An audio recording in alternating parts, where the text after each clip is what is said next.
This episode is brought to you by Monkey Nutrition.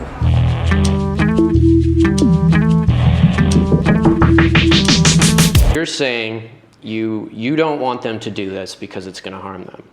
So the route you take to prevent them from harming themselves is to harm them even further. So you go, okay, well, because we think you're hurting yourself, we're going to throw you in a cell and take away your ability to go to school, take away possibly your job, take away all these things from you because we're worried that you might harm yourself. It's such an odd, it's a simple concept. And it'll cost us 150 And it'll grand. cost everybody else money. It is, when you start it's backwards thinking. It's completely backwards. Brett, you hit the nail on the head. Like, that is something else that I bring up too in these things, is just being like, yeah, like how we ever thought that was a way that we were going to, help with addiction is incarcerate people, prevent them from rights to an education, prevent them from traveling, prevent them from getting back into the workplace. I've had my family and friends, lots, have addiction problems.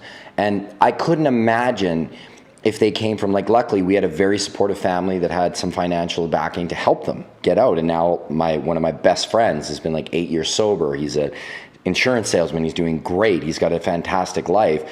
But I couldn't imagine, like, even he says, he's like, man, I couldn't imagine being on the wrong side of the law, getting caught one of those times I was partying. Then he's like, I would have never been able to get the insurance job I have now. I would have never been able to get my life back on track. I wouldn't have been able to get out of it. It's hard enough when you're struggling with addiction and mental illness and, which should be a health issue, to then have criminalization to try to get out of that, right? Especially if you're a minority, because as we've seen, and a quote from the movie is that we've clearly seen with drug laws that there is one law for the rich and one law for everybody else when it comes to drug laws. Because we celebrities busted all the time and it's like a big joke, right? But that's not a joke for minorities or people in impoverished areas. Not a joke for them. They get caught, federal record. They don't have a lawyer. They don't know how to plead.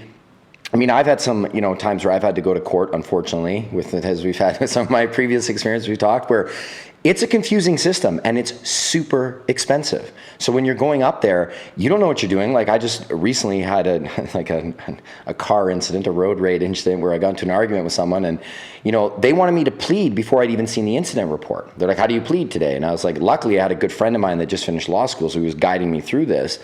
Right, and he's like, you're not pleading today. He's like, you're going to say, I'm going to ask for more time. I want to see the incident report. I'm going to ask for alternative measures. And then the incident report, when you read it, is nothing. They said I threw glass bottles and that the girl got cut, and it was totally not what happened, right? And then the guy had 2 previous road rage incidents, and he had all this other stuff where I was like, whoa. And they wanted me to plead before I'd even got to see this. Right? So if you, I can't imagine if you're someone that really doesn't understand, you get caught for the same thing that so many other people have tried, including former presidents, former prime ministers, celebrities, and you don't have someone guiding you, or you don't even have good influence in your life, parent, coach, uncle, relative, you're fucked. You're going to get that on your record. And like said in our first film, The Union, you can beat an addiction. I have one of my best friends that has done it, and he is extremely successful now.